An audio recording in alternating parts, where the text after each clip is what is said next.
बच्चों, आपको स्कूल से ब्रिज कोर्स की 2 पुस्तकें प्राप्त हुई होंगी जो कि लर्निंग आउटकम पर आधारित गैप सामग्री है। तो इस पुस्तक में आपको गणित, विज्ञान और सामाजिक विज्ञान और समाज विज्ञान ये 3 विषय दिए गए हैं। और आपको एक और पुस्तक प्राप्त हुई होगी जिसमें आपको हिंदी, अंग्रेजी और संस्कृत ये 3 विषय दिए गए होंगे।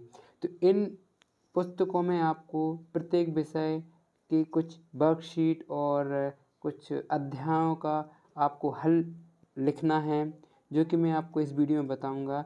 तो आज की इस वीडियो में मैं आपको विज्ञान विषय के कुछ हल बताऊंगा। तो चलिए देखते हैं।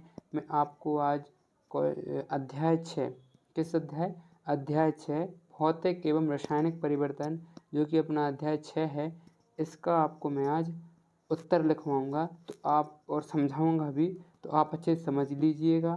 और अगर आपने अपनी पुस्तक में इस अध्याय को नहीं पढ़ा है तो आप सबसे पहले इस अध्याय को एक बार रीड आउट और पढ़ जरूर लीजिएगा, है ना। इसमें क्योंकि बहुत महत्वपूर्ण जानकारी दी गई रहती है। जैसे आप देख सकते हैं, अगर आपको नहीं पता है कि भौतिक परिवर्तन क्या होता है तो यहाँ पर ये दिया गया है कि भौतिक परिवर्तन क्या कहलाता है। तो जैसे देख सकते हैं कि पदार्थ के आकार पर अमाप, साइज, रंग और अवस्था जैसे गुण उसके भौतिक गुण कहलाते हैं। इसमें बहुत महत्वपूर्ण जानकारी दी गई है, इसीलिए आप इसको जरूर एक बार पढ़ लीजिए, है ना। देखिए यहाँ पर दिया गया है कि भौतिक परिवर्तन के उदाहरण ये दिए गए हैं। भौतिक परिवर्तन के उदाहरण, तो ये बहुत अच्छी चीज़ें दी गई हैं इसमें। तो आप एक बार इसको जरूर पढ़ लीजिएगा, क्योंकि इन्हीं के बेस पर अगर आप ये पढ़ लेंगे तो आपको ये क्वेश्चंस जो दिए गए हैं ना आपकी अभ्यास वर्कशीट में, ये क्वेश्चन आपसे इजीली बन जाएंगे, सरलता से आपसे बन जाएंगे ये। इसलिए देखिए, सबसे पहले आप देखिए पहला प्रश्न क्या दिया गया है अपन को कि भौतिक परिवर्तन से आप क्या समझते हैं। भौतिक परिवर्तन से आप क्या समझते हैं, जैसे पहली लाइन में दिया गया था कि भौतिक परिवर्तन क्या कहलाता है। अगर आपने वो पहला पैराग्राफ पढ़ा होता तो आपसे ये बन जाता। तो इसमें क्या कहता है, क्या क्या कहलाता है, देखिए क्या समझते हैं आप भौतिक परिवर्तन से। पदार्थ के आकार, क्या लिखा है इसमें, पदार्थ के आकार, अमाप, रंग, अवस्था जैसे गुण उसके भौतिक गुण कहलाते हैं। यह परिवर्तन जिसमें किसी पदार्थ के भौतिक गुण में परिवर्तन हो जाता है, भौतिक परिवर्तन कहलाता है। ठीक है। प्रश्न दूसरा दिया गया है, अपने आसपास होने वाले भौतिक परिवर्तनों के उदाहरण दीजिए। इस दूसरे प्रश्न में अपन को ये बताना है कि अपने आसपास जो भी भौतिक परिवर्तन होते हैं, है ना, तो उनके उदाहरण जैसे पानी बर्फ में जम जाना, ये क्या है, भौतिक परिवर्तन है एक। रेत और पानी मिलना, है ना, रेत को और पानी को अपन मिला देते हैं तो वो क्या है, एक भौतिक परिवर्तन है। चीनी पानी में घुल जाती है तो ये क्या है, भौतिक परिवर्तन है। 2 प्रकार के परिवर्तन भौतिक होते हैं और एक केमिकल जिसको रासायनिक परिवर्तन बोलते हैं, है ना। तो अपन को इसमें भौतिक परिवर्तन बताना है, तो इसमें भौतिक परिवर्तन के उदाहरण देने थे, तो अपन ने इसमें 4 उदाहरण लिख दिए हैं। ठीक है। इसके बाद देखिए प्रश्न क्रमांक 3। प्रश्न क्रमांक 3 में क्या दिया है, हमें पूछा गया है रासायनिक परिवर्तन को परिभाषित कीजिए। अपन को इसमें बताना रासायनिक परिवर्तन क्या होता है। भौतिक परिवर्तन पहले में बता दिया, रासायनिक परिवर्तन तीसरे प्रश्न में लिखना है। तो यह वह परिवर्तन जिसमें एक या एक से अधिक नए पदार्थ बनते हैं, उन्हें क्या कहते हैं, रासायनिक परिवर्तन कहते हैं। भौतिक परिवर्तन में क्या होता था, आकार, रंग या फिर अवस्था के गुणों को भौतिक परिवर्तन कहते हैं, है ना। उसकी उसकी अवस्था कुछ चेंज होगी या फिर उसमें रंग चेंज होगा या फिर उसके पदार्थ में आकार में चेंजेस आएंगे, है ना, बदलाव आएंगे, परिवर्तन आएंगे, तो उसको भौतिक परिवर्तन कहते हैं। और रासायनिक परिवर्तन क्या कहलाता है, रासायनिक परिवर्तन मतलब होता है कि जैसे अगर कोई एक चीज़ है ना, तो एक या एक से अधिक नए पदार्थ बने, है ना, तो उसको क्या कहते हैं, रासायनिक परिवर्तन कहते हैं। चलिए चौथा प्रश्न देखते हैं। चौथे प्रश्न में क्या पूछा गया है, दैनिक जीवन में होने वाले रासायनिक परिवर्तन को लिखिए। तो इसमें क्या है, अपन के दैनिक जीवन में जो भी रासायनिक परिवर्तन होता है, जैसे कि खाना और पचाना, ये क्या है, रासायनिक परिवर्तन है।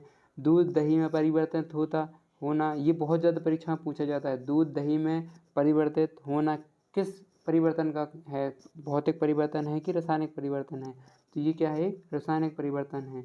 लकड़ी जलकर राख में बदल जाना, ये क्या है, लकड़ी जो रहती है राख में बदल जाना, ये क्या है, एक रासायनिक परिवर्तन है। अम्ल क्षारों को मिलाने का मिश्रण बनना, कोई अम्ल अपन ने मिलाया और एक कोई क्षार ले लिया, उसको अपन ने उनका मिश्रण बनाया, तो वो क्या है, एक केमिकल चेंजेस है, वो क्या है, एक रासायनिक परिवर्तन है। ठीक है बच्चों, इसी प्रकार आप देख सकते हैं प्रश्न 5 में अपन से पूछा गया रासायनिक परिवर्तन में उत्पाद बनाने की अतिरिक्त और कौन कौन सी घटनाएं हो सकती हैं, लिखिए। तो इसमें अपन को क्या लिखना है, जो रासायनिक परिवर्तन के उत्पाद होते हैं वो कैसे, तो ध्वनि का उत्पन्न होना, गंध में परिवर्तन या किसी नई गंध का बनना, रंग का परिवर्तन, किसी गैस का बनना, ये सब क्या है, रासायनिक परिवर्तन में उत्पाद बनाने के अतिरिक्त और कौन कौन ये घटनाएं हैं जो कि क्या करती हैं, रासायनिक परिवर्तन बनाती हैं। ठीक है, इसी प्रकार आप देख सकते हैं वर्कशीट, प्रत्येक वर्कशीट में 5-6 क्वेश्चन दिए गए हैं। तो जैसे अपन ने अपनी अभी वर्कशीट 1 कंप्लीट कर ली है, अब यहाँ से अपन की वर्कशीट दूसरी प्रारंभ होती है। तो इसमें पहला प्रश्न पूछा गया है, जब नींबू के रस में खाने का सोडा मिलाया जाता है तो बुलबुले बनते हैं और गैस निकलती है, तो यह किस प्रक्रिया का परिवर्तन, ये किस प्रकार का परिवर्तन है, तो इसमें ये क्या है, रासायनिक परिवर्तन है। और दोस्तों ध्यान रखिएगा, जो वो बुलबुले निकलते हैं ना, वो हाइड्रोजन होते हैं, क्या हाइड्रोजन गैस निकलती है तो वो बुलबुले निकलने लगते हैं।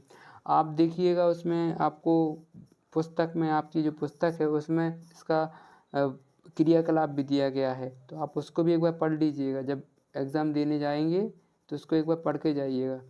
ठीक है, इसी प्रकार देखिए प्रश्न दूसरा क्या दिया गया है, लकड़ी का काटना एक भौतिक परिवर्तन है। थोड़ा सा मैं जूम कर देता हूँ, आप लोग को सहूलियत होगी देखने में। लकड़ी का काटना एक भौतिक परिवर्तन है, परंतु लकड़ी का जलना एक रासायनिक परिवर्तन है, स्पष्ट कीजिए। जो अपन लकड़ी काटते हैं वो क्या है, एक भौतिक परिवर्तन है। अभी कुछ देर पहले अपन उदाहरण में देखा, जैसे लकड़ी काटना एक क्या है, भौतिक परिवर्तन, परंतु अगर लकड़ी जलती है तो वो क्या है, एक रासायनिक परिवर्तन है। तो ये क्यों है, ये अपन को इस प्रश्न में लिखना है। तो लकड़ी काटने एक भौतिक परिवर्तन है क्योंकि लकड़ी के टुकड़ों और लकड़ी के भौतिक गुण समान हैं, कोई नया परिवर्तन नहीं, पदार्थ नहीं बनता, इसलिए वो क्या है, भौतिक परिवर्तन है। जब लकड़ी जलाना एक रासायनिक पदार्थ है क्योंकि जलने पर लकड़ी राख, कार्बन डाइऑक्साइड गैस, जलवाष्प, गर्मी और प्रकाश जैसे नए पदार्थ में परिवर्तित हो जाती है। परिवर्तन अपरिवर्तनीय है, ये अपन लोग क्या नहीं कर सकते, अपरिवर्तनीय है, परिवर्तित फिर से नहीं कर सकते कि आप कार्बन डाइऑक्साइड को फिर से लकड़ी बना दें या फिर जो अपन की राख बन गई उसको फिर से लकड़ी बना दें, ये क्या है, अपरिवर्तनीय है। इसलिए ये क्या, अपन को ये स्पष्ट करना था कि ये भौतिक परिवर्तन कैसे है और ये रासायनिक परिवर्तन कैसे है, तो अपन ने इस प्रश्न में ये लिख दिया। ठीक है, अब तो प्रश्न क्रमांक तीसरा देखिए, प्रश्न क्रमांक तीसरा अपन को दिया गया है, जब कार्बन डाइऑक्साइड को चूने के पानी में प्रवाहित किया जाता है तो चूने का पानी दूधिया क्यों हो जाता है, इस अभिक्रिया में बनने वाले उत्पादों के नाम लिखिए। इस अभिक्रिया में जो उत्पाद हैं, जैसे कौन कौन से उसमें केमिकल्स या फिर कौन कौन से उसमें से हाइड्रो गैस वगैरह क्या निकल रहा है, कौन सा उत्पाद निकल रहा है उस अभिक्रिया में, तो अपन को ये लिखना है इसमें, अभिक्रिया में जो जो उत्पाद निकल रहे हैं, जब अपन वो अभिक्रिया कर रहे हैं तो उस दौरान कौन कौन से उत्पाद निकल रहे हैं। तो देखिए मैंने लिखा है, जब कार्बन डाइऑक्साइड गैस को चूने के पानी में प्रवाहित किया जाता है तो यह कैल्शियम कार्बोनेट के बनने के कारण दूधिया हो जाती है। किस कारण, ये आपको नोट करने वाली चीज़ है कि किस कारण ये दूधिया हो रही है, तो कैल्शियम कार्बोनेट की वजह से हो रही है दूधिया। सफ़ेद कलर कैसे आ रहा, तो वो कैल्शियम कार्बोनेट की वजह से आ रहा। अभिक्रिया में बनने वाले उत्पाद कैल्शियम कार्बोनेट CaCO3 का एक श्वेत अवक्षेप्य जो दूधिया दिखाई देता है और क्या रहता है उसमें, जल निकलता है। ये 3 चीज़ें आपको याद रखनी। एक तो सबसे पहले क्या हो गया, मैंने बताया आपको कैल्शियम कार्बोनेट, ये लाइन है ना, ये कैल्शियम कार्बोनेट, और दूसरी चीज़ क्या निकल रही है इसमें से, जिसकी वजह से क्या हो रहा है, ये दूधिया दिखाई दे रहा है। और आपको ये हाइड्रोजन H2O जल है ना, 2 अपन को क्या मिल रहे हैं, उत्पाद मिल रहे हैं। अब देखिए चौथा प्रश्न क्या कह रहा है अपना, चौथा प्रश्न कह रहा है कि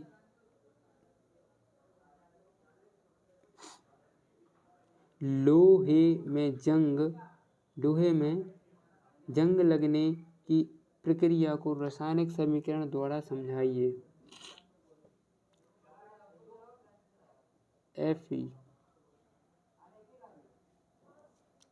इसमें दिया गया FeO2 H2O और FeO3, ये आपको ये अभिक्रिया समीकरण लिख लेना है, ये रासायनिक समीकरण है।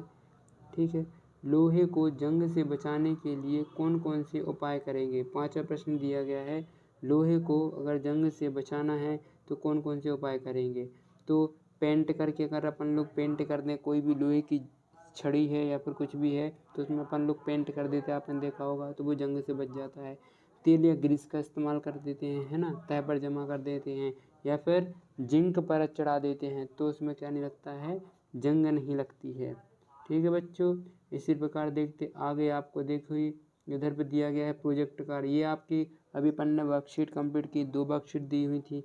तो अब इसके बाद इधर पे दिया गया है प्रोजेक्ट कार्य। तो देखिए प्रोजेक्ट कार्य में क्या क्या दिया गया है। प्रोजेक्ट कार्य में आप लोगों को दिया गया है, पहला प्रश्न, अपने आसपास होने वाले भौतिक तथा रासायनिक परिवर्तनों को सूचीबद्ध कीजिए।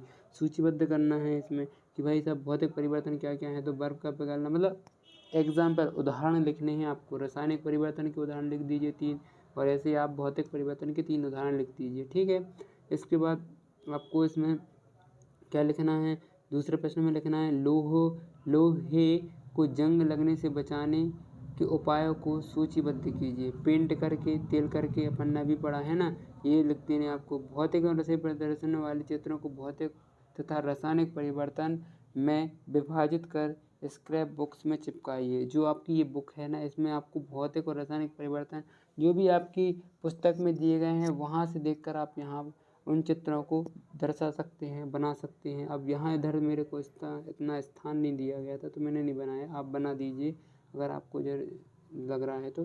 ठीक है, इसके बाद अब आपको ये स्व आकलन के लिए दिया गया था कि आप खुद, आपने जो अभी वर्कशीट और ये अभी जो आपने जो भी कार्य प्रोजेक्ट किया है तो उधर पे आपने क्या क्या सीखा, उसके आधार पर आपको ये स्व आकलन दिया गया है। यहाँ पर पहला प्रश्न जैसे रिक्त स्थानों की पूर्ति कीजिए दिया गया है ना। तो भौतिक परिवर्तन में किसी पदार्थ के केवल खाली स्थान गुणों को परिवर्तन कहते हैं। क्या कहते हैं, जैसे भौतिक परिवर्तन हो रहा है तो भौतिक गुणों के परिवर्तन के कारण उसको क्या कहते हैं, ये लिख देना आपको, भौतिक इसके गुणों के कारण भौतिक परिवर्तन कहलाता है। ऐसे परिवर्तन जिनमें नए पदार्थ बनते हैं वो क्या कहलाता है, नए पदार्थ किससे बनते हैं, रासायनिक परिवर्तन में बनते हैं, मैंने बताया था आपको, है ना। लकड़ी का जलना एक क्या है, रासायनिक परिवर्तन है। खींचा हुआ रबड़ बैंड क्या है, खींचा हुआ रबड़ बैंड क्या है, भौतिक परिवर्तन को दर्शाता है। जंग लगने के लिए ऑक्सीजन और जल की उपस्थिति अनिवार्य है। जंग कब लगती, जब उसमें जब वो लोहा है जो वो पानी की उसमें, मतलब उसमें पानी लग जाए और उसके बाद उसमें ऑक्सीजन लग जाए तो उसमें क्या लग जाती है, जंग लग जाती है। तो इसमें ये लिखने थे, बहुत ईजी थे, सरल थे, आप खुद कर सकते थे इनको। प्रश्न 2 में देखिए सत्यासत्य लिखिए। जैसे बर्फ से जल का बनना रासायनिक परिवर्तन है, बर्फ से जल का, अपन ने भी देखा था ये कौन सा परिवर्तन है, भौतिक परिवर्तन है, इसमें कोई भी रासायनिक परिवर्तन नहीं है, है ना। तो ये क्या हो गया, असत्य हो गया। भौतिक परिवर्तन के आकार, अमाप, रंग, अवस्था जैसे गुण उसके क्या हैं, भौतिक गुण हैं, असत्य है बिल्कुल। भोजन का पाचन एक भौतिक परिवर्तन है, असत्य। भोजन का पाचन क्या है, रासायनिक परिवर्तन है, अपन ने पढ़ा था। जलने के साथ सदैव ऊष्मा का उत्पादन होता है, ये क्या है, जलने के बाद हमेशा, मैंने आपको बताया था कि वाष्प निकलती है, तो उसमें क्या होता है, ये सत्य है। आप कोई भी चीज़ को जलाएंगे तो उसमें ऊष्मा तो रहेगी, स्वाभाविक सी बात है। रासायनिक परिवर्तन में नए पदार्थ निर्मित होते हैं, ये क्या है, असत्य है। रासायनिक परिवर्तन में क्या होते हैं, नए पदार्थ निर्मित नहीं होते, होते हैं, है ना। ये देखिए आपको यहाँ सही जोड़ी दी गई है। सही जोड़ी क्या दिया है, सही जोड़ी देख लीजिए, ये है, ये मैंने यहाँ पर लिख दिए हैं। जो ये ABCD थे ना, मैंने जैसे ये भौतिक परिवर्तन क्या है, उत्क्रमणीय है ना। रासायनिक परिवर्तन क्या है, अणु, ये भी लिखा है यहाँ पे, है ना। उसके बाद नमक का जल में घुलना एक क्या है, कौन सी प्रक्रिया, कौन सा वो है, भौतिक परिवर्तन है, नमक का जल में घुलना। किसी गैस का बनना, कोई भी गैस अगर बन रही है तो उसमें क्या हो रहा है, रासायनिक परिवर्तन हो रहा है। इसी प्रकार FeO3, Fe2O3, ये क्या का है, आयरन ऑक्साइड का फॉर्मूला। ये आपको याद रखने फॉर्मूले, जितने भी ये फॉर्मूले दिए रहे हैं ना, आप एक कॉपी बना लीजिए, उसमें याद करते जाइए लिख लिख कर। MgO3 का क्या होता है, मैग्नीशियम ऑक्साइड होता है, क्या होता है, मैग्नीशियम ऑक्साइड। इसके बाद देखिए चौथा प्रश्न दिया गया समीकरण पूर्ण करो। ये समीकरण दिए गए थे तो आप इनको देख कर लिख लीजिए, ऐसे ही लिखने हैं आपको 2 कॉपी, कोई दिक्कत नहीं। और उसके बाद पाँचवें प्रश्न में दिया गया है भौतिक परिवर्तन तथा रासायनिक परिवर्तन में अंतर लिखिए। तो इसमें मुझे जगह कम पड़ गई थी तो आप सुधार कर लीजिए। ओके।